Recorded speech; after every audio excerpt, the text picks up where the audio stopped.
Coming up this week, all the action from the British Hill Climb Championship, Cyclocross results roundup, all the latest transfer talk. We try our best to guess the Tour de France route before tomorrow's big unveiling. And our main talking point, I'm looking into some pretty cool stats from the 2024 season. This week in the world of racing, we learnt that World Tour team building season has started and it's going swimmingly.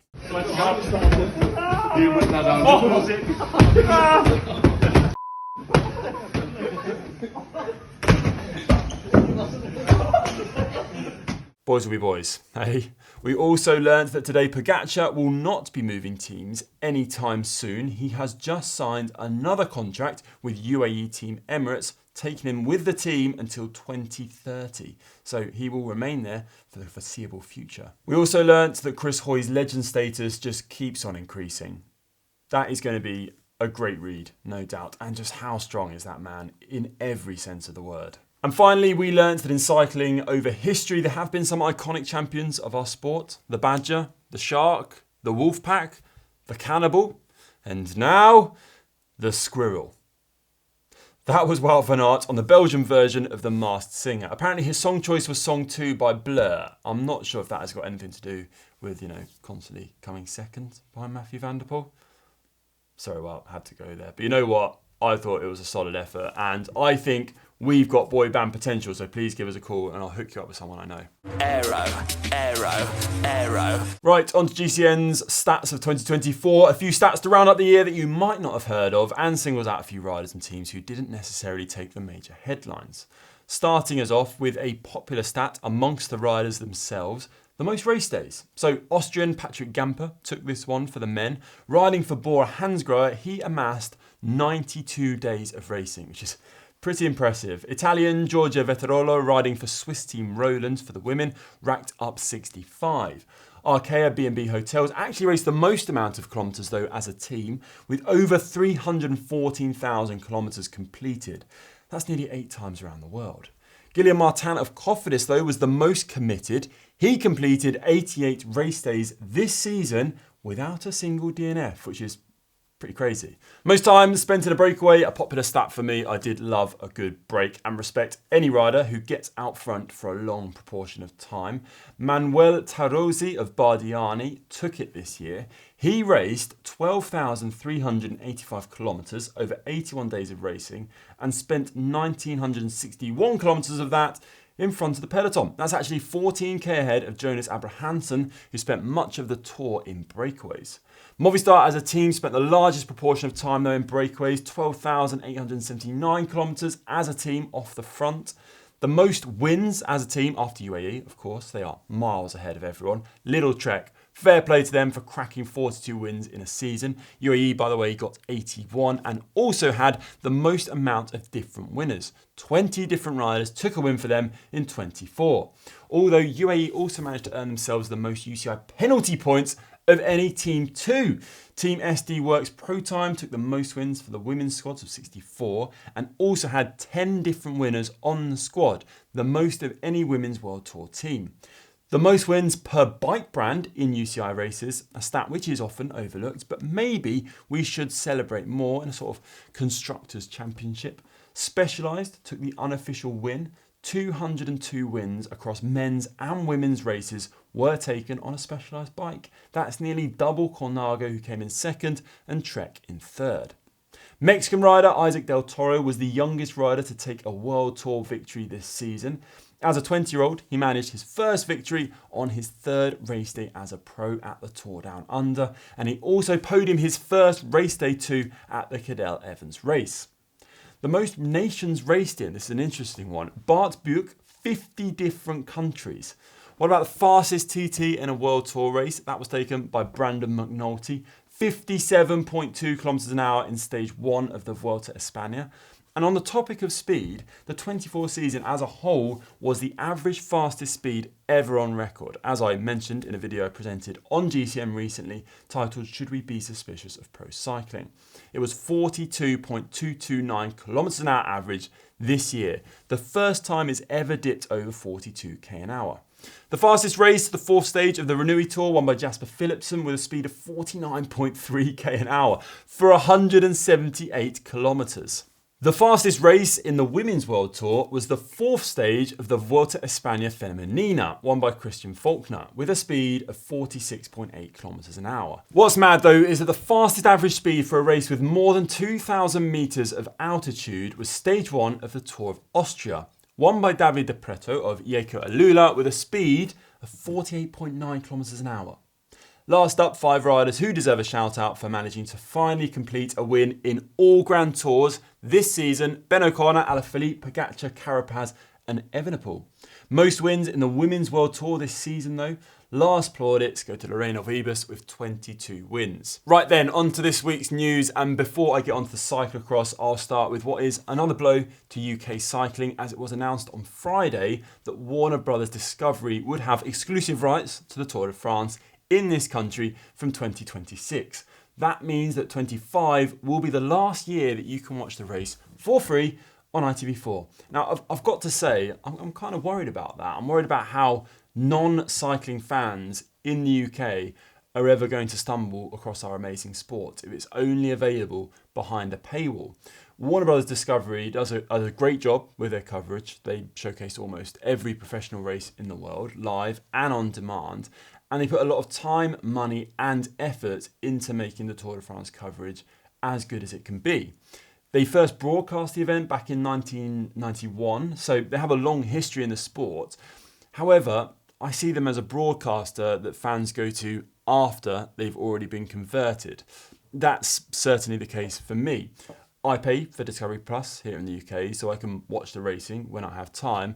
But I got into it through ITV's coverage. I actually vividly remember watching the highlights montage ITV do after each stage's coverage of the tour with that music overlay, and feeling so inspired to go and ride my bike. And it's a shame people, and especially younger audiences, won't be able to have that opportunity unless a family member is paying for Discovery Plus. Maybe they're a cycling fan already. I hope I'm wrong, because the last thing cycling in the UK needs right now is further decline. But yeah, I think personally, I was quite sad to see it. Meanwhile, the Belgian Federation is scrapping its World Championships medal bonus scheme, presumably because they've been so successful, it's costing them too much. According to their Federation CEO, Nathalie Clauvat, they paid out €125,000 in 2023, and with other costs such as travel also increasing, they couldn't afford to keep bonuses in place without negatively affecting development pathways. Makes sense really, most of the riders earning those bonuses are on very good salaries anyway. Gerry Ryan, owner of the Jayco-AlUla team, has been inducted into the Australian Sports Hall of Fame for his contribution to sports administration. He has been backing cycling and cyclists since the early 90s, but has also been involved in other sports along the way too. Right, on to cyclocross now. Over in the exact cross in the Netherlands on Saturday, it was Illy Ispet who won the men's race after he returned from a 3-race ban after stamping on a fellow competitor during a previous cross race. The Belgian champ beat Pim Ronhaar in second and Laurens Fiek in third. Over in the women's race, it was Celine del Carmen Alvarado for Phoenix de Koning who would reign supreme, beating fellow Dutch rider Inge van der Heijden and Belgium Laura Verdenscott to the top step of the podium respectively. On Sunday, all eyes were on the Super Prestige in Overijse. It would be Thibaut Nice who would take victory here, however, beating Isbert to the win after a tight dual all race between the two Belgian riders. Lars van der Haar rounded off the podium, a first and third place for Balois Trek Lions. In the women's race, Dutch champ Lucinda Brand took the win again for Trek Balois Lions over Fem van Empel and Italian Sara Casasola in third place. Don't forget you can watch a full season of live and on-demand racing if you subscribe to Discovery Plus or Max. Over in the UK, away from the cyclocross, hill climb season is in full swing. Such a brilliant part of our sport with a hugely passionate following. I love seeing all the images and video coming from these races. Andrew Feather then just off the win when all was said and done, but a huge congratulations to both Harry McFarlane and Illy Gardner for taking brilliant victories. It looked like an incredible atmosphere. Right then, on to transfer news now, and the biggest surprise of last week was that Marion Reuscher is off to Movistar. The Swiss rider had been out of action for much of this season due to injury and illness, so here's hoping she's back to full fitness in 2025. She had spent the last 3 seasons with SD Worx, but her Movistar contract goes through to the end of 2027. Astana are still busy. They've signed Matteo Malucelli, who won 3 sprints in fairly good company actually at the Tour de Langkawi recently. The 31-year-old turns pro in 2017, but this will be his first time in a World Tour team, if Astana get their paperwork sorted and remain a World Tour team. They've also signed Clément Champoussin from Arkea, a team that are reportedly in financial trouble at the moment. Erska Zygat leaves Liv-AlUla Jayco at the end of the year and heads to AG Insurance Sudal, whilst Jefferson Cepeda moves from Caja Rural to Movistar. 35-year-old Chantel Vandenbroek-Black extends her career by 1 more year with SD Worx, and Chiara Consoni moves to Canyon SRAM on a 2-year deal. Remy Cavagna will be riding for a French team for the first time in his career. He only spent 1 year at Movistar before wanting a new start. He's joined Groupama FDJ on a 2-year contract. And finally, former under-23 world champion Samuel Battistella is heading to EF Education Easy Post from Astana. The winner of this year's 320k or 200-mile unbound gravel, Rosa Klose, has just signed a 2-year deal with women's pro squad Canyon SRAM. The German only started competitive cycling in 2022, having juggled a PhD in recent years with her racing ambitions. She will now combine racing gravel as a privateer going forward, but will also add road racing now too. Just goes to show how big that race has become and how much attention pro squads are paying to gravel's premier event. It appears that Tom Pidcock is now set to stay at Ineos Grenadiers. Although that is yet to be fully confirmed, this was reported by Cycling News via a trusted source. Recent weeks had linked the Yorkshireman to both Visma Lease Bike and Q36.5, but it appears that the swing is now back to staying with the British World Tour squad after a period of unsettlement between rider and team.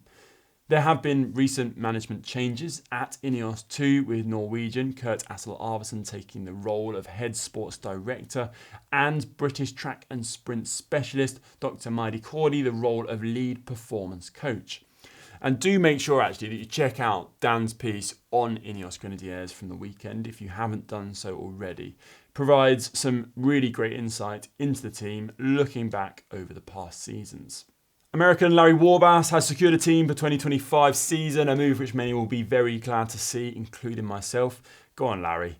The ex-national champ and previous Tour de Suisse stage winner is a well-respected rider, and after 5 seasons at Decathlon Agi-2-ALA Mondial, will ride for Tudor Pro Cycling next year.